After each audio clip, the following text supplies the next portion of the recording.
मेरे प्यारे देशवासियों, मैं आप सभी को स्वतंत्रता दिवस की हार्दिक शुभकामनाएं देती हूँ। सभी देशवासी 78वें स्वतंत्रता दिवस का उत्सव मनाने की तैयारी कर रहे हैं। ये देखकर मुझे बहुत खुशी हो रही है। स्वाधीनता दिवस के अवसर पर लहराते हुए तिरंगे को देखना, चाहे वो लाल किले पर हो, राज्यों की राजधानियों में हो या हमारे आसपास हो, हमारे हृदय को उत्साह से भर देता है। ये उत्सव 140 करोड़ से अधिक देशवासियों के साथ अपने इस महान देश का हिस्सा होने की हमारी खुशी को अभिव्यक्त करता है। जिस तरह हम अपने परिवार के साथ विभिन्न त्योहार मनाते हैं, उसी तरह हम अपने स्वतंत्रता दिवस और गणतंत्र दिवस को भी अपने उस परिवार के साथ मनाते हैं जिसके सदस्य हमारे सभी देशवासी हैं। 15 अगस्त के दिन देश विदेश में सभी भारतीय ध्वजारोहण समारोह में भाग लेते हैं, देशभक्ति के गीत गाते हैं और मिठाइयाँ बांटते हैं। बच्चे सांस्कृतिक कार्यक्रम में भाग लेते हैं। जब हम बच्चों को अपने महान राष्ट्र तथा भारतीय होने के गौरव के बारे में बातें करते हुए सुनते हैं, तो उनके उद्गारों में हमें महान स्वतंत्रता सेनानियों की भावनाओं की प्रतिध्वनि सुनाई देती है। हमें ये अनुभव होता है कि हम उस परंपरा का हिस्सा है जो स्वाधीनता सेनानियों के सपनों और उन भावी पीढ़ियों की आकांक्षाओं को एक कड़ी में पिरोते हैं, जो आने वाली वर्षों में हमारे राष्ट्र को अपना संपूर्ण गौरव पुनः प्राप्त करते हुए देखेंगे। इतिहास की इस श्रृंखला की एक कड़ी होने का बोध हमारे अंदर विनम्रता का संचार करता है। ये बोध हमें उन दिनों की याद दिलाता है जब हमारा देश विदेशी शासन के अधीन था।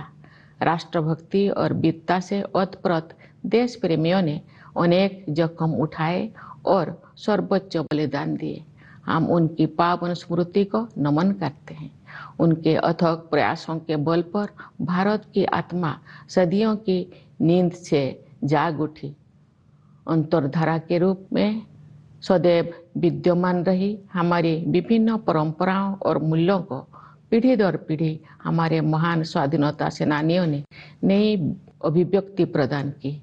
मार्गदर्शक नक्षत्र की तरह राष्ट्रपिता महात्मा गांधी ने स्वाधीनता संग्राम की विभिन्न परंपराओं और उनकी विविध अभिव्यक्तियों को एकजुट किया। साथ ही सरदार पटेल, नेताजी सुभाष चंद्र बोस और बाबा साहेब आम्बेडकर तथा भगत सिंह और चंद्रशेखर आजाद जैसे अनेक महान जननायक भी सक्रिय थे।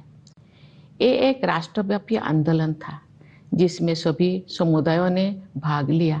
आदिवासियों में तिलका मांझी, बिरसा मुंडा, लक्ष्मण नायक और फूलो जानो जैसे कई अन्य लोग थे जिनके बलिदान की अब सराहना हो रही है।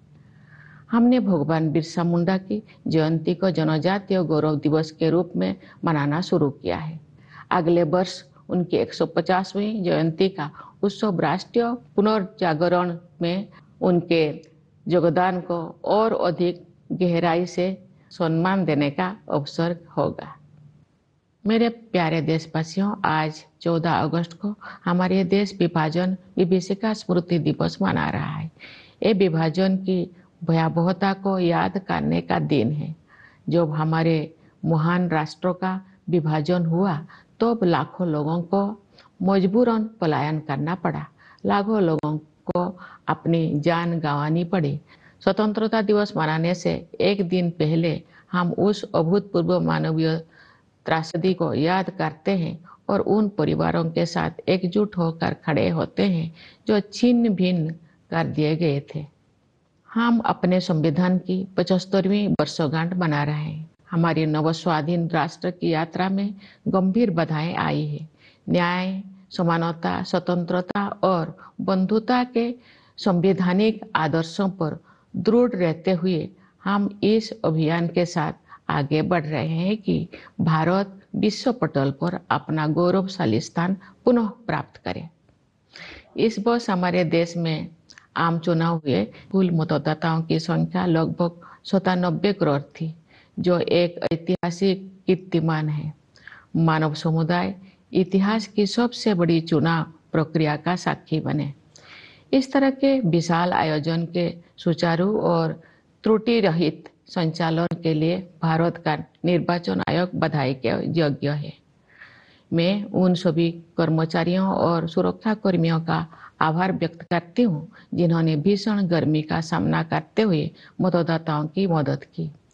इतनी बड़ी संख्या में लोगों द्वारा मताधिकार का प्रयोग करना वस्तुतः लोकतंत्र की विचारधारा का प्रबल समर्थन है। भारत द्वारा सफलतापूर्वक चुनाव आयोजित करने से पूरे विश्व में लोकतांत्रिक शक्तियों को ताकत मिलती है। मेरे प्यारे देशवासियों, वर्ष 2021 से वर्ष 2024 के बीच 8% की औसत वार्षिक वृद्धि दर हासिल करके भारत सबसे तेज गति से बढ़ने वाली बड़ी अर्थव्यवस्थाओं में शामिल है। इससे न केवल देशवासियों के हाथों में अधिक पैसा आया है, बल्कि गरीबी रेखा से नीचे रहने वाले लोगों की संख्या में भी भारी कमी आई है। जो लोग अभी भी गरीबी से पीड़ित है, उनकी सहायता करने के साथ साथ उन्हें गरीबी से बाहर निकालने के लिए भी सभी प्रयास किए जा रहे हैं। उदाहरण के लिए कोविड-19 के शुरुआती चरण में आरंभ की गई पीएम गरीब कल्याण अन्न योजना के तहत लगभग 80 करोड़ लोगों को मुफ्त राशन दिया जा रहा है, जो ये भी सुनिश्चित करते हैं कि जो लोग हाल ही में गरीबी से बाहर आए हैं, उन्हें पुनः गरीबी में जाने से रोका जा सके। ये हम सभी के लिए गर्व की बात है कि भारत दुनिया की 5वीं सबसे बड़ी अर्थव्यवस्था बन गए हैं और हम शीघ्र ही विश्व की 3 शीर्षस्थ अर्थव्यवस्थाओं में स्थान प्राप्त करने के लिए तैयार है। ये सफलता किसानों और श्रमिकों की अथक मेहनत, नीति निर्माताओं और उद्यमियों की दूरगामी सोच तथा देश के दूरदर्शी नेतृत्व के बल पर ही संभव हो सकी है। हमारे अन्नदाता किसानों ने उम्मीदों से बेहतर कृषि उत्पादन सुनिश्चित किया है। ऐसा करके उन्होंने भारत को कृषि क्षेत्रों में आत्मनिर्भर बनाने और हमारे देशवासियों को भोजन उपलब्ध कराने में अमूल्य योगदान दिया है। हाल के वर्षों में इंफ्रास्ट्रक्चर को काफी बढ़ावा मिला है। सुविचारित योजनाओं एवं प्रभावी कार्यान्वयन ने सड़कों और राजमार्गों, रेलवे और बंदरगाहों का जाल बिछाने में मदद की है। भावी प्रौद्योगिकी की अद्भुत क्षमता को ध्यान में रखते हुए सरकार ने सेमीकंडक्टर और आर्टिफिशियल इंटेलिजेंस जैसे कई क्षेत्रों को बढ़ावा देने पर विशेष बल दिया है।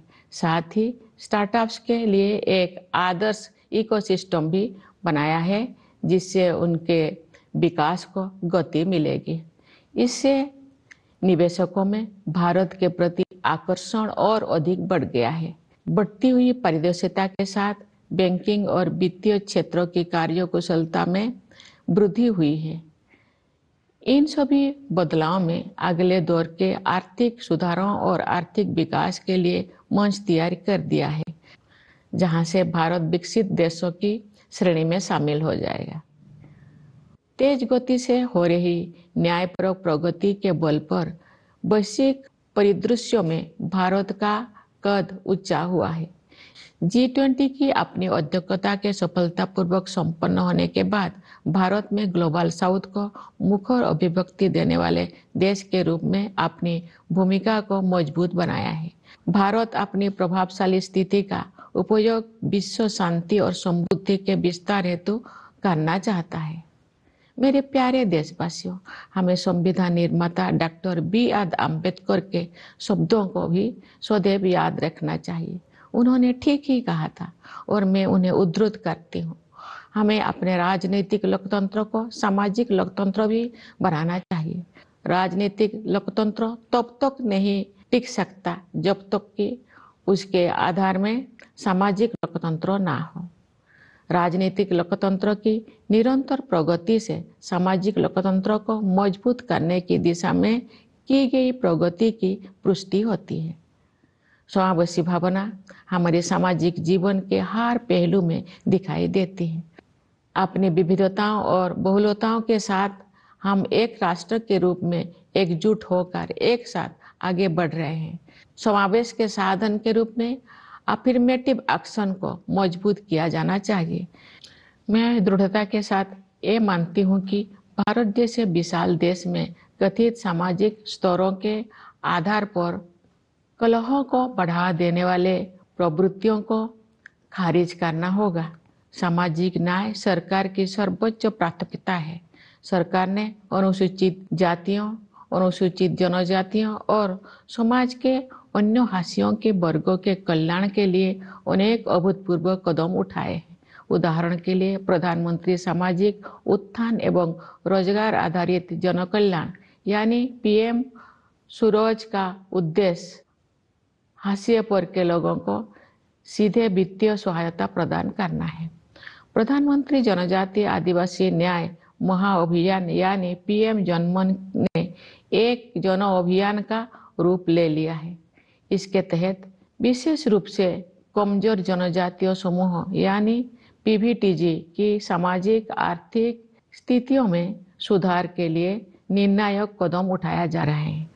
National action for mechanized sanitation ecosystem यानी नमस्ते योजना के तहत यही सुनिश्चित किया जाएगा कि किसी भी सफाई कर्मचारी को सीवर और सेप्टिक टैंक की सफाई के जख्म भरे काम को हाथों से नहीं करना पड़ेगा। न्याय शब्दों के सबसे व्यापक अर्थ में अनेक सामाजिक आयाम सम्मानित हैं। उनमें से 2 आयामों पर मैं विशेष रूप से जोर देना चाहूंगी। वे आयाम है स्त्री पुरुष के बीच न्यायपूर्ण समानता तथा क्लाइमेट जस्टिस। हमारे समाज में महिलाओं को केवल समानता का ही नहीं बल्कि समानता से भी ऊपर का दर्जा दिया जाता है। हालांकि उन्हें परंपरागत पूर्वाग्रह का कष्ट भी झेलना पड़ा है, लेकिन मुझे ये जानकर खुशी होती है कि सरकार ने महिला कल्याण और महिला सशक्तिकरण को समान महत्व दिया है। पिछले दशक में इस उद्देश्य के लिए बजट प्रावधान में 3 गुना से अधिक की वृद्धि हुई है। श्रमबल में उनकी भागीदारी बढ़ी है।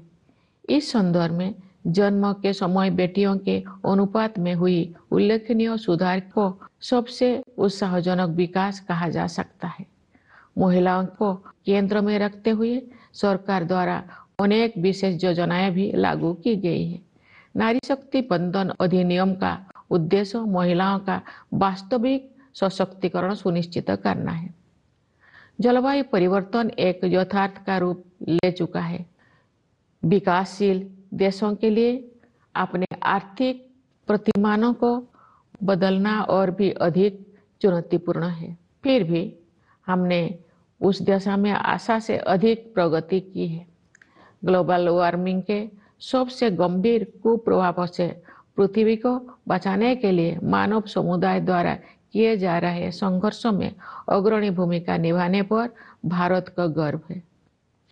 मैं आप सभी से अनुरोध करती हूँ कि आप अपने जीवन शैली में छोटे छोटे किंतु प्रभावी बदलाव करें तथा जलवायु परिवर्तन की चुनौती का सामना करने में अपना महत्वपूर्ण योगदान दें।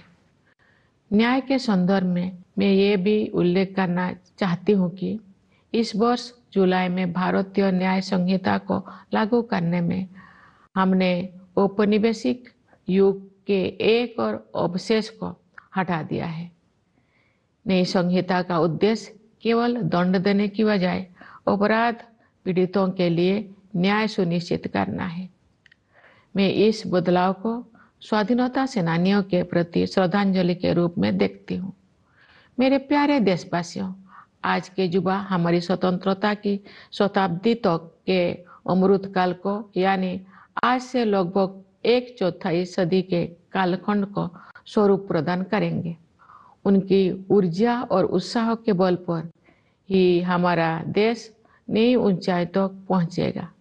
युवाओं के मनोमस्तिष्क को विकसित करना तथा परंपरा एवं समकालीन ज्ञान के सर्वश्रेष्ठ आयामों को ग्रहण करने वाले नई मानसिकता का निर्माण करना हमारी प्राथमिकता है। इस संदर्भ में वर्ष 2020 से लागू की गई राष्ट्रीय शिक्षा नीति के परिणाम सामने आ रहे हैं। युवा प्रतिभा का समुचित उपयोग करने के लिए सरकार ने कौशल रोजगार तथा अन्य अवसरों को सुलभ बनाने के लिए पहल की है। रोजगार और कौशल के लिए प्रधानमंत्री की 5 योजनाओं के माध्यम से 5 वर्षों में 4 करोड़ 10 लाख युवाओं को लाभ मिलेगा। सरकार की एक नई पहल से 5 वर्षों में 1 करोड़ युवा अग्रणी कंपनियों में इंटर्नशिप करेंगे। ये सभी कदम विकसित भारत के निर्माण में आधारभूत योगदान देंगे। भारत में हम विज्ञान और प्रौद्योगिकी को ज्ञान की खोज के साथ साथ मानवीयता पूर्ण प्रगति के साधन के रूप में देखते हैं। उदाहरण के लिए डिजिटल एप्लीकेशन के क्षेत्र में हमारी उपलब्धियों का उपयोग अन्य देशों में टेम्पलेट के रूप में किया जा रहा है। हाल के वर्षों में भारत ने अंतरिक्ष अनुसंधान के क्षेत्र में अभूतपूर्व प्रगति की है। आप सभी के साथ में भी अगले साल होने वाले गगनयान मिशन के शुभारंभ की उत्सुकता से प्रतीक्षा कर रही हूँ।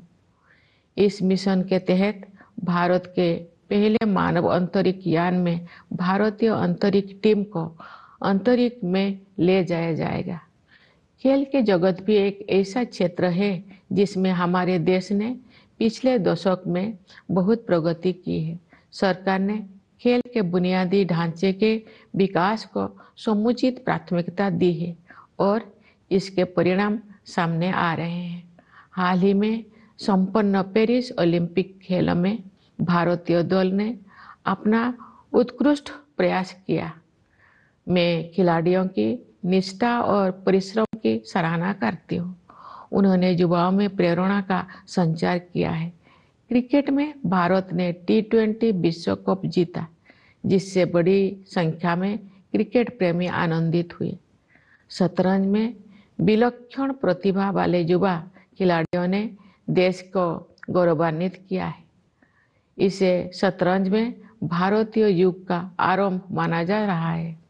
बैडमिंटन, टेनिस और अन्य खेलों में हमारे युवा खिलाड़ी विश्व मंच पर अपनी पहचान बना रहे हैं। उनकी उपलब्धियों ने अगले पीढ़ी को भी प्रेरित किया है। मेरे प्यारे देशवासियों, पूरा देश स्वतंत्रता दिवस मनाने के लिए तत्पर है। इस उल्लासपूर्ण अवसर पर मैं आप सबको एक बार फिर बधाई देती हूँ। मैं सेनाओं के उन बहादुर जवानों को विशेष बधाई देती हूँ जो अपनी जान का जोखिम उठाते हुए भी हमारे स्वतंत्रता की रक्षा करते हैं। मैं पुलिस और सुरक्षा बलों के कर्मियों को बधाई देती हूँ जो पूरे देश में सतर्कता बनाए रखते हैं। मैं न्यायपालिका और सिविल सेवाओं के सदस्यों के साथ साथ विदेशों में नियुक्त हमारे दूतावासों के कर्मियों को भी अपनी शुभकामनाएं देती हूँ। हमारे प्रवासी समुदाय को भी मेरी शुभकामनाएं। आप सब हमारे परिवार का हिस्सा है। आपने अपनी उपलब्धियों से हमें गौरवान्वित किया है। आप सब विदेशों में भारत की संस्कृति और विरासत का गर्व के साथ प्रतिनिधित्व करते हैं। एक बार फिर मेरी ओर से सभी को स्वाधीनता दिवस की हार्दिक शुभकामनाएं। धन्यवाद। जय हिंद, जय भारत।